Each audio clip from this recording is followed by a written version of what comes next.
Well, it's my pleasure to introduce today's guest speaker, David Rupper. Rupper.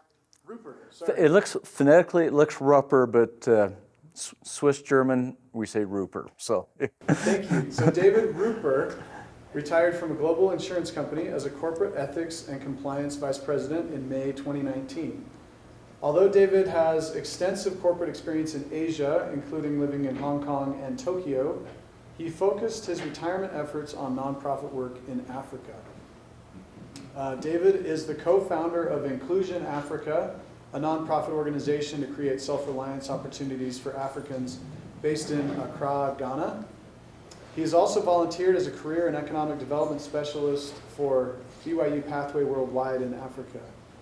He has assisted with the organization of the Lord's Hands in DR Congo, where he acts as an advisor. David currently sits on the global board of the BYU Management Society, where he serves as a vice president of strategic development with concentration on Africa. So please welcome David Rupert. thank you. Thank you. Good morning. How are you guys? Awesome. I don't mean to get in your face, but I am passionate about this. So I want to talk about developing potential. And I do want to say that I feel like I was given an opportunity in life I came from a family where I had parents. Parents were concerned, had 4 siblings, and just always encouraged us to do the right thing. Parents, when they were young, they grew up during the recession, the Depression. And Depression was a very difficult period of time. So learned how to work, which was a great thing. And one of the things as you go through life, we'll show a few slides. I want to, any questions at all, I want to talk about these slides. Afterward, we can talk to, then I'll talk about some of the things that we're doing in Africa that's business related. I love the fact that you have this pitch plan competition that's taking place. We're going to start our first one in Africa. We're going to host it in Nigeria, and that's coming up. And the first prize for that is $5,000. Okay, and so there's going to be a lot of effort for that as we go into that. And we'll actually kind of probably need some coaches and mentors along the way. So if anybody wants to mentor anything related to Africa, let me know. But this idea of developing potential is really important because sometimes it seems that in our life, we have this sense of who we are, what we're worth, what we're capable of doing, but not everybody else has that same assessment, right? So we're up here thinking good about ourselves, and other people are looking at us like, well, you know, you're down here. And we have to kind of prove ourselves to the world that we create value. And so that's part of what this potential is identifying what our capabilities are, doing things that allow those to come out, and then that allows us to have greater success and greater happiness. And there's a great guy who's I'm trying to think of his name now on a bunch of these business podcasts. He talks about that it's absolutely essential that we show people the value that we create. And businesses want to see, do you create value? So if you're working for a company, they want to see how much value do you provide. If you're average, top companies will get rid of average people. Right? They want to see people who are growing. If you're in business for yourself, you want to be able to offer a very superior product that people will come and check it out. I'll give you one quick example of this, is that we were in New Zealand recently, in Christchurch, New Zealand, which is kind of like the outdoor capital of the world, you know, all kind of high adventure sports. We went to this place called Ferg Burger, and you could search that, Ferg Burger. Here's a guy who started making these burgers for like snowboarders and other things. Well, that little burger shop is growing to where it generates $40 million a year in revenue. You can go wait there for at least an hour to get your burger. My wife, who hates burgers, had it and said, that is the best burger I've ever had, okay? I say that because he figured out how to do things right. Top quality products, spends very little on advertising because everybody else is his best form of advertisement. So this idea of discovering and developing our potential is huge. I'm just curious, in the last year, and other than a textbook, how many of you, by the raise of your hands, have read a book? Not a religious book, but just read a book. Okay? But hopefully you're doing a lot of digital stuff online. Okay, because my kids, if I ask them anything that's paper copies, like, no, don't give that to me. Everything we do is digital, okay? But my point is, it's great to read. So here's a book I read recently. Actually, one of my kids gave this to me for Christmas, Hidden Potential. This guy named Adam Grant was a former Olympic swimmer. Didn't make it to the final Olympics, but he was almost made it there. And he writes this talking about potential. And I found this to be really reassuring. Everybody has potential. Okay, next point, almost all persons can learn. And Russ and I had a conversation about this because there's some school districts, some countries that do much better job with education. And Finland is one of those where they don't give up on people. They will look and develop their talents and work with them until those talents start to blossom. So we all have potential, we all can learn, and these perceived differences in ability are really important. And you look at opportunity versus motivation. So I said, I grew up in a family that we were comfortable, we had means, and our parents encouraged my siblings and I to go to school, to work hard at things, and probably give a little bit of enablement to do some things. I know I've tried to do more of that with my kids. If I look at all these people I'm working with in Africa, most of them do not have opportunity. They don't.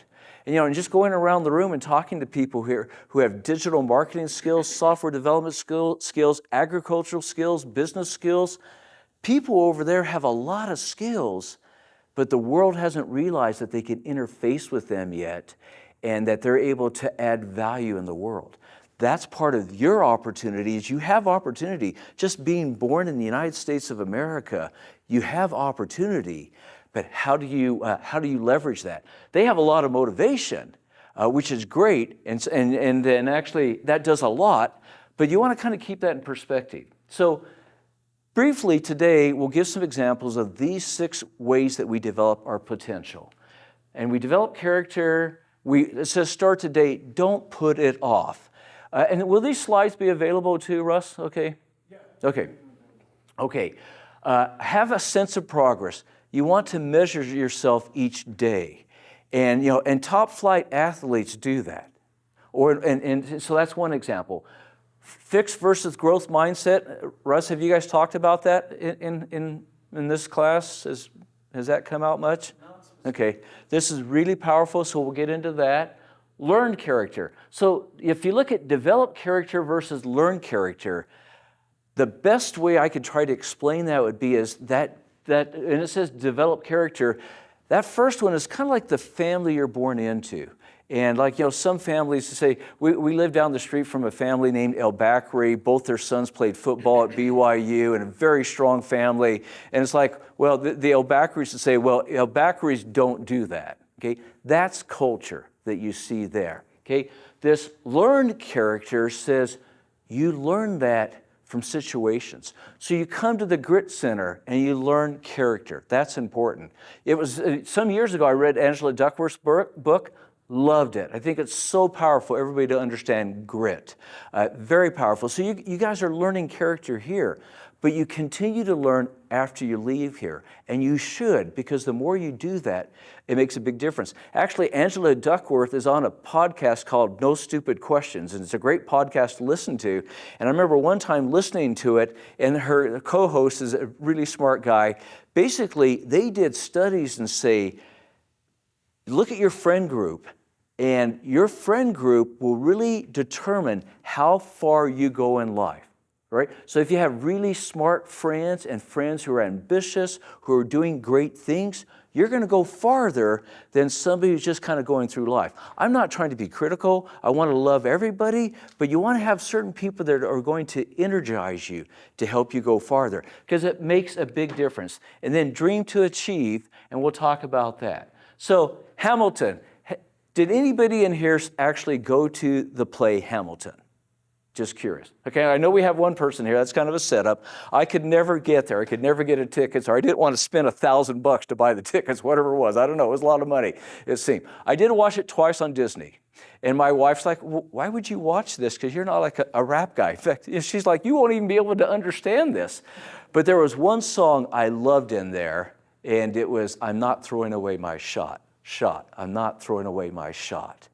And so here's what Hamilton did in his life. You can see here, he did all these phenomenal things related to the early formation of this country. Very significant things. And you think about this, and you think about showing your potential to people. Well, he started being a Revolutionary War hero. If he hadn't gone and fought in the war, he would not have distinguished himself. Okay? Then he goes out and becomes a lawyer and then becomes a delegate to the Constitutional Convention, which led to the creation of the Constitution of the country. Wrote much of the Federalist Papers, first Secretary of the Treasury, and really set up the Federal Reserve System we have today when you talk about the Fed. What's going on with the Federal Reserve? An advisor to President Washington and Adams. This is a very influential guy. What was his downfall? Well, maybe a little bit too much pride, because back in that day, how did men solve really difficult problems? They went out and had a duel. Okay, so he goes out and has a duel, and there's whole circumstances behind that. But my point is, he did a lot of incredible things. But let's look where he started. Okay, born in the West Indies, which is kind of like the Jamaica area today. Okay, because sugar cane was a big trade there. Oh, by the way, his parents were not married. Okay, his father deserted him at a very early age. So very young, he has to go out and get a job at a trading company because he had to survive. Oh, guess what? His mom dies at age 13. So he's an orphan living in the West Indies. That's pretty tough. Makes me think of some of the people I help in Africa where their parents have died through some type of civil war or something else, and they're trying to take care of their siblings, but yet they're pulling themselves up. So that's powerful. So what does he do? He learns a lot of his work in this trading house, and he portrays that to other people so he can get better jobs. He's a voracious reader. He reads everything he can. And did you know that the billionaires in the world today that I've read about, they'll spend 3 to 4 hours a day just reading. Okay, it's phenomenal. And so you have to get involved with reading. I really kind of refer to this as investing in your career. So whatever your career plans are, you map it out, and each day you want to give at least 15 to 30 minutes where you're doing something on your career. You're making a new connection. You're doing something. You're putting a post out there. You're doing something to develop your career. Okay. Oh, and actually, this is a great chart over here, because if you look at this chart, I was looking to see if we had the red pointer on here. We do? There we are. Okay. So, it's really interesting. I think probably, I don't know where I started, but I didn't start here. And I don't think I started here because I paid for all my college education. Okay, my dad was a doctor, paid for all my college education, so I worked hard with that. But I really respect those people who start here. The climb is so much farther, but yet as a result of that, they develop so many more skills and perspectives on life, which really makes them interesting people to be around. Because I think a problem we have in society today, and I'm not being critical of anybody, is it's easy to want to go out and talk about ourselves versus what can we do to help other people? And I think, to me, it's so rewarding to help other people. And so, okay, so let's give you an example of somebody who started from difficult circumstances. Julius Yego from Kenya. I've been to Kenya. We went there to do some nonprofit work to help build a school. And then we went on a safari, and I went to church there, and I felt a goodness to the people in Africa. That's what first started to get me to want to go to Africa. Well, Julius Yego grows up outside of Nairobi, Kenya, and he wants to throw a javelin.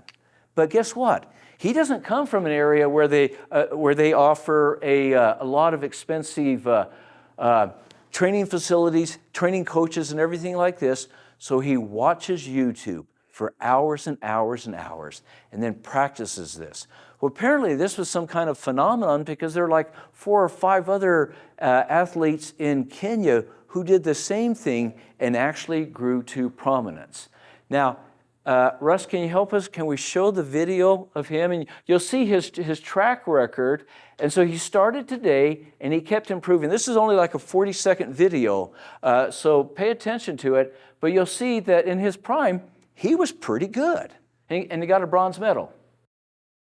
How cool is that, right? For a guy who has no opportunity, watches YouTube, obviously worked out, obviously had size to himself. The future of your business is here. With Wix, get advanced AI capabilities. That's okay. AI is a good thing to talk about. And then get back to, yeah, perfect. All right. So I love that. And one other thing I want to kind of put out there, and we'll get to this when we talk about mindset for a little bit, but he demonstrated what I call the African mindset. And I've had some friends from Africa who have told me, you know, in America, you have a place to live, you have clothing, you have food, you have transportation, you have all of this. Think what the African can do when they don't have to worry about those problems and they can go to school and just focus on education. It's really powerful, right? So think about how do you channel the opportunities that you have to do more. Okay, I love this slide, the benefit for starting today. You know, it would be easy to kind of wait and say, okay, I'm going to start my journey to greatness right here. But it's obvious that the earlier you start, the better you're going to be able to make that climb and the more you're going to be able to do. Now, has anybody heard of the book Atomic Habits? Okay, this is a great book, and he talks about this 1% rule, or the aggregation of marginal gains, which basically says every day you try to do something a little bit better. Okay, so if it's running, you're going to beat your time from yesterday. If you're lifting weights, you're going to beat your time from that. If it's school or work related, you're going to see how you can do better. So my background was I served a mission for the Church of Jesus Christ Latter-day Saints in Taiwan. So I learned Mandarin really hard. I wasn't gifted with language. It was really hard. Then I went to BYU, got an undergrad degree in international relations. Then I got a degree in accounting because I had a mentor. It was actually a friend of my ward that said, you should go into accounting. So I went into accounting. And then I went back and got an MBA at night when I was working from Golden Gate University. But I say that because it's possible to set goals and work on those goals, and you can pull yourself up. And so, you know, you can look back 6 months and say, am I making a difference? In a year, and get somebody to help you hold yourself accountable. So anyway, this works. Okay, here's another great story. And this is the idea of having that sense of progress and measuring how you're doing as well. R.A. Dickey, now who likes baseball in here? Did anybody play baseball in here? Okay, did anybody pitch it here? Okay, so I like baseball, but it's not like I'm a fan fanatic with baseball, okay? So when I came across this, I thought this is pretty cool. Born in Nashville, a very hard situation. Drug situation, was abused and other things. Goes along and then does well in sports, like a lot of people who might from an area where they don't have academic opportunities, so they're gonna go out and do something they can excel, and sports is one of those things. Finally gets his chance to throw in the major leagues against the Rangers, has a 6.75 ERA for that game. Is that good in baseball?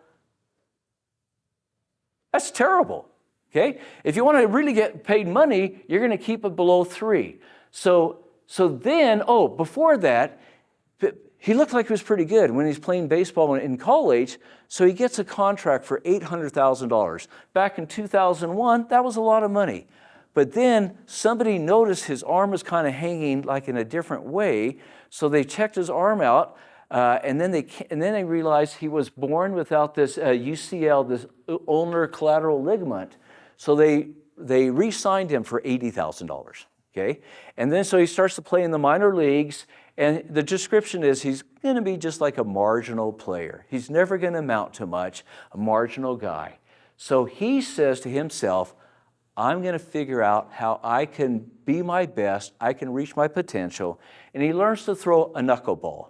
Now, knuckleball is one of those things that, they throw it, it kind of goes all around the place, it goes slow, but it's really hard to hit. There's only a few guys that have ever done it successfully. It was really hard. Eventually, at his best, when most of the other guys who started with him playing baseball had finished their careers, well, he finally reaches the top of his game, wins the Cy Young Award, which is, the premier award for pitchers, and gets that recognition for that hard work, and then goes on and coaches. I want to show this over here. So in his life, what it can feel like. In his life, I'm sure he probably felt he was just going around in circles. But when you step back and look at it, he found a way to pull himself up. That's what you have to do. And really, as you look at it, I mean, you guys are what? Is there anybody as a student here that's over 30? Okay? So you guys are young. You have a lot of opportunity in front of you. Take advantage of that and do the right things, because 30 years from now, you're going to be 60, give or take, and you can either have an incredible life because you really paid the price, or you can look back and say, I could have done better. In fact, I was going to write on the whiteboard, I was driving down here thinking today, I've heard the saying, the saddest words that have ever been penned are the words, it might have been. The saddest words that have ever been penned are the words, it might have been. R.A. Dickey didn't accept that. Julius Jägel didn't accept that. And you guys don't want to accept that either. Okay, so growth mindset versus fixed mindset. Basically, a growth mindset says, I can learn, I can do things, I'm going to try my best, I'm not going to shut down opportunities, I'm not going to be quick to judge something, I'm going to give it a good shot. A fixed mindset is, and parents, they can help their children develop a fixed mindset, which is easier to do because people tend to be critical, or they can help them have a growth mindset.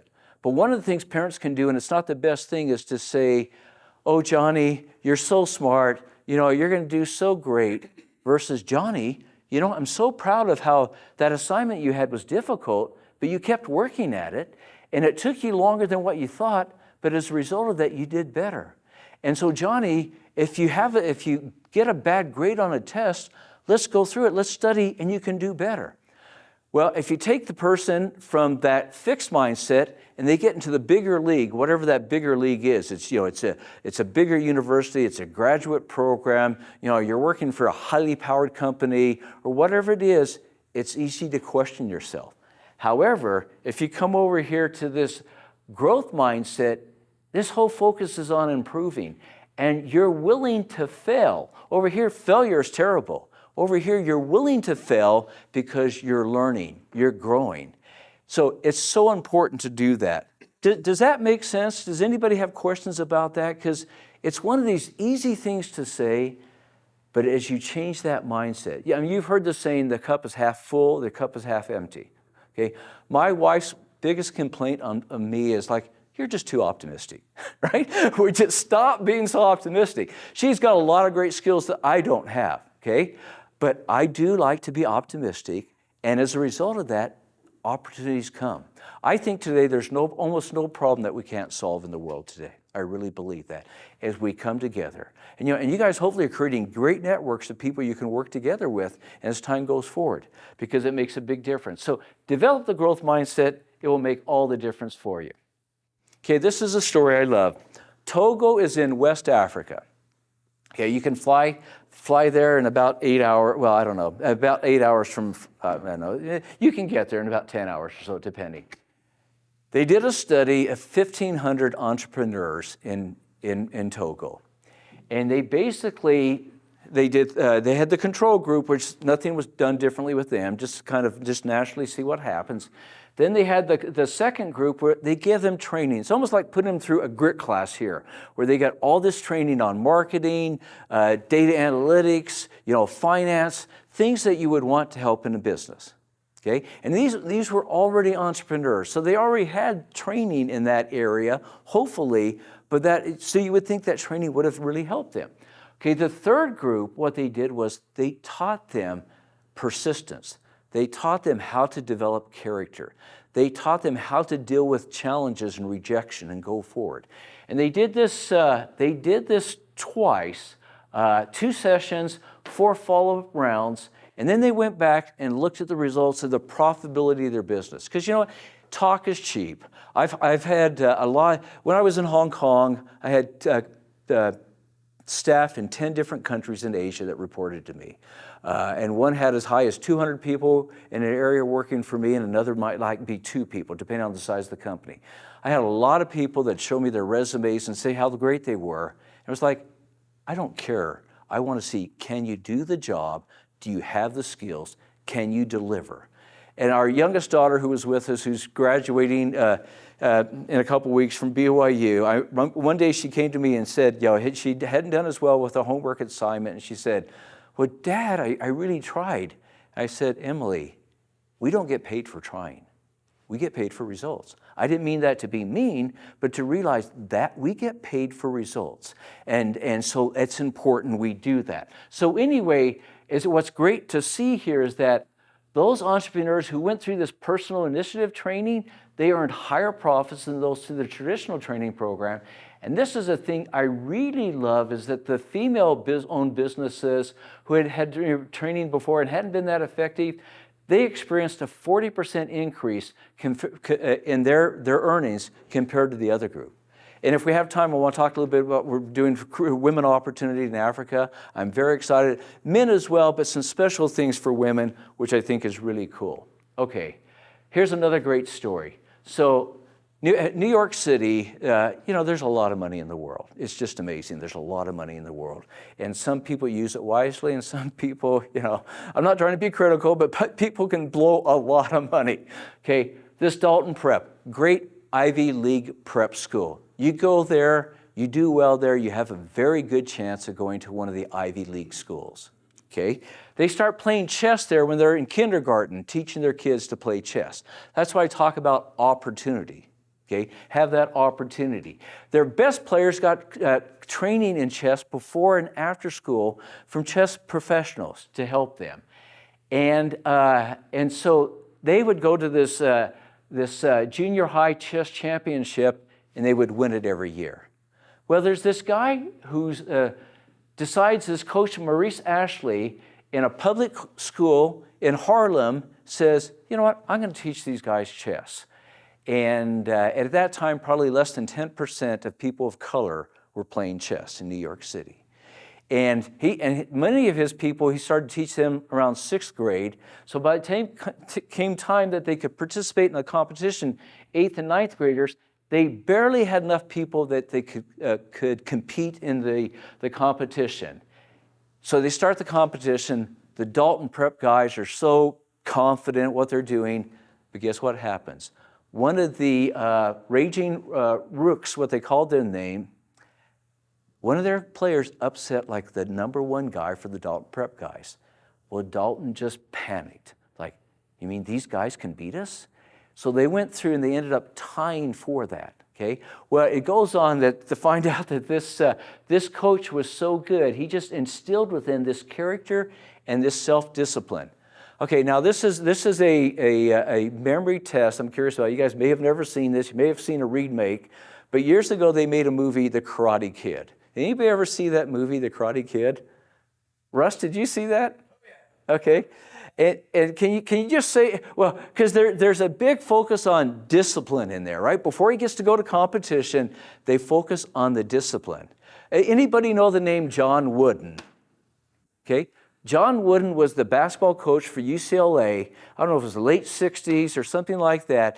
His teams won 60 or 70 consecutive basketball games before they lost a game. And then they continued to win. They won 7 national championships in basketball, probably within a 10-year period. Phenomenal. But he always worked on the fundamentals of the game. So he was building these building blocks so his players would go out and they would win as a team. And then they all went on and made a lot of money in the pros. Okay, one last story to show, and this is the idea about you dream to achieve. So Jose Hernandez, raised in Mexico, his family were migrant farm workers, which means they showed incredible hustle and they would go wherever the work was to find that work.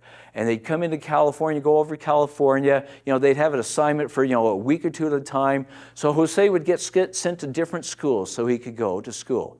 Well, it comes time, he gets older, but because he had this character and this drive and he applied himself, he gets a Bachelor of Science degree, and it wasn't a big name school in California, but he gets a degree in that. Then he goes on and gets a master's in electrical and computer engineering. Then he decides he wants to apply for NASA because he wants to go to space.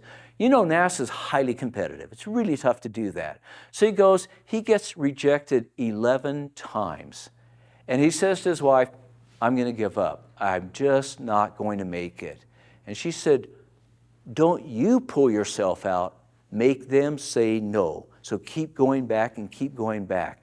And he wrote letters to them. He did all these extra things to distinguish himself, so that he could see that he wasn't just some kid who had come from a rich family that had a lot of opportunity.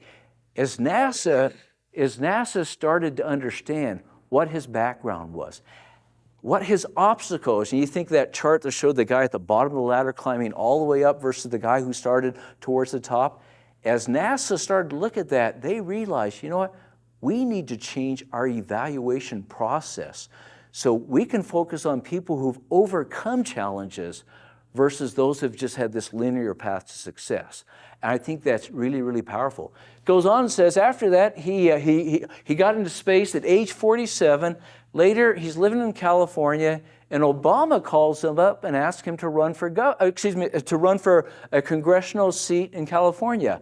I guess he runs. He doesn't win, but it shows he was at that level. People, the President of the United States, to call him up and say, "Hey, would you run for president? We like your story."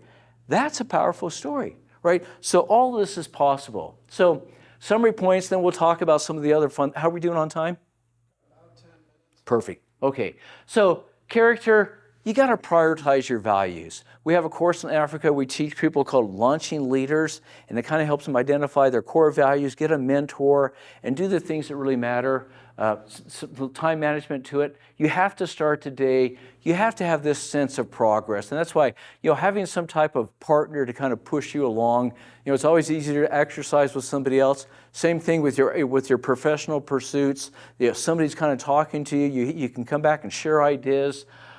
This growth mindset is absolutely amazing. When I was learning Chinese, I struggled, and then I read this book by this professor named Maxwell Maltz. And he was a plastic surgeon. People would come to him and say, "You know what? I don't like my ears. I don't like my nose. I think my chin is too big or whatever." So spend a lot of money. He'd fix whatever it was.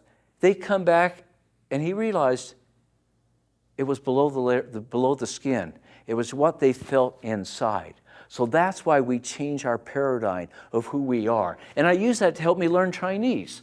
And so I love this thing about natural talent determines where people start, and learned character depends how far they go. In the case of Jose Hernandez, he went pretty high, okay? And people with, and character affects how far you go. People with bigger dreams achieve greater things. I really love that. Okay, so has anybody heard of S-curves before? Okay, it's a term that's out there. This is kind of like an elongated S. I think this is incredibly powerful. So basically, what it says here in this little area is called the pay-to-play phase. Guess what? You guys are in the pay-to-play phase right now. Credit to you, you're at class, okay? Because this is where you develop the skills so you can go into the world and people are going to pay you money for what you have to offer, okay?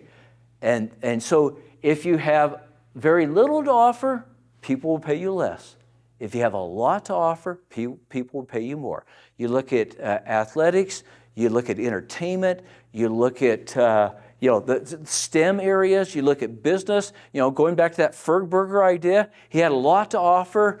People around the world write reviews about him. So we want you, and this is the grit. And I love the fact that Russ and team You guys are doing this. I think this is so absolutely phenomenal because the saddest words that have ever been penned are the words that it might have been, right?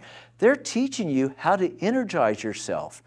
And so what happens is once you develop those skills, well, that builds a confidence. Then you go through this hyperscaling where you really start to take off.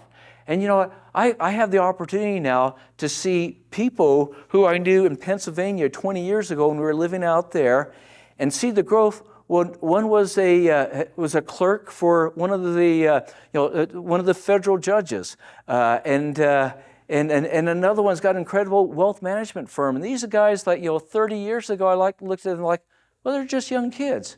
Well, guess what? They've grown up to incredible individuals and have strong families. So here's the point. You grow, you take off, then at some point you develop this level of mastery. And then you have to decide, well, can you continue to grow or do you have to jump to another S-curve?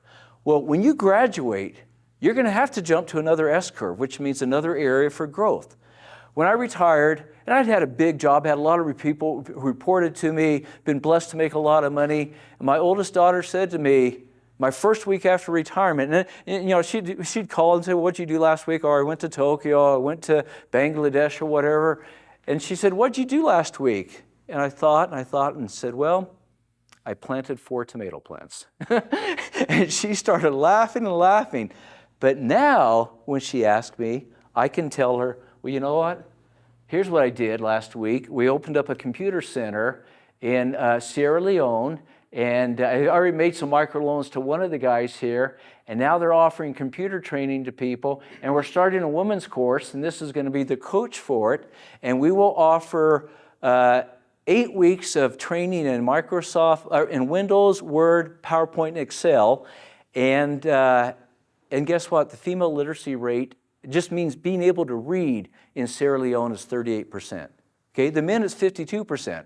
Okay, the men might think, oh, I'm really good. Well, obviously that's not enough.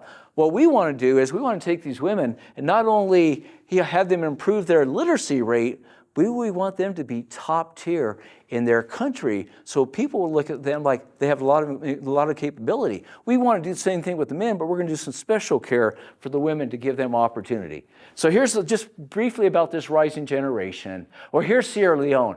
It started when they started to take slaves back from Great Britain and the United States and started to send them over there.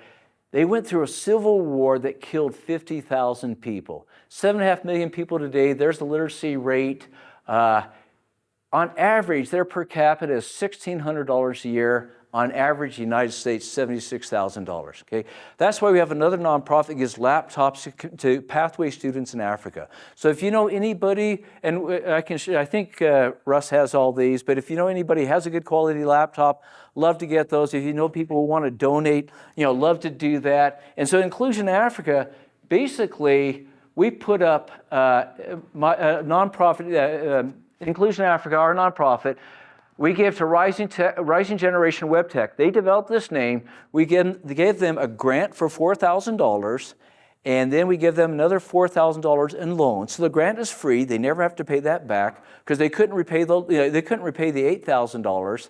And we're working with them now so they can be profitable, so they can pay back that loan of the other $4,000. And we found the rent for $800 a year, which is a steal. Another place I opened up with one of these centers was over $4,000. It became too much for them to do that. But I really believe that as we do all this, we're going to be able to help them change some of these dynamics over here. And we're going to and we set this up as a for-profit, so they can hire other people and they can open other centers and help other people over there. And I think, I think that's it. So, okay.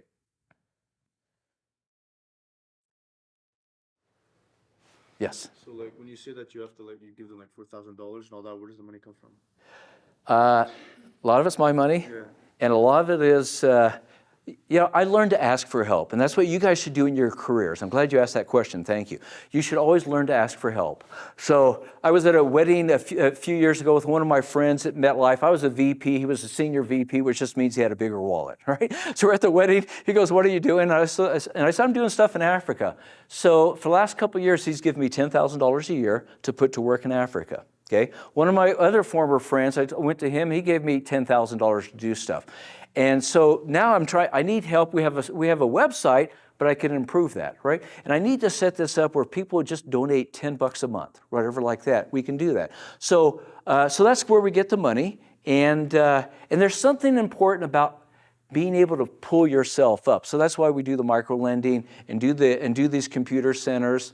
And there's so many other things, but we ask for help. But thank you for that. Please, any other questions? Because honestly, this stuff works. It really does work, but you have to kind of build it into your life.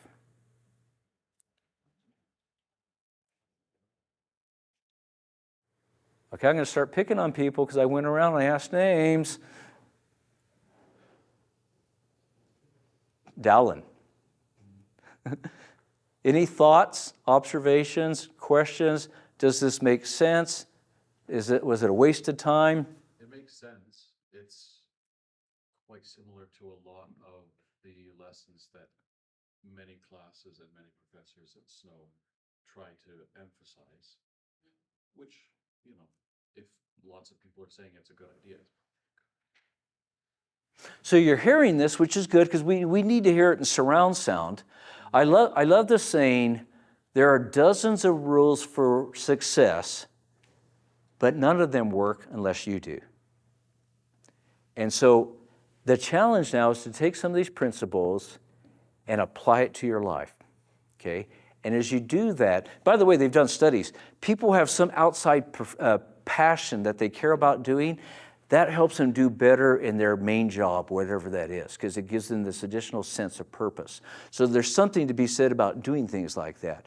But we've done a lot of microloans over there too.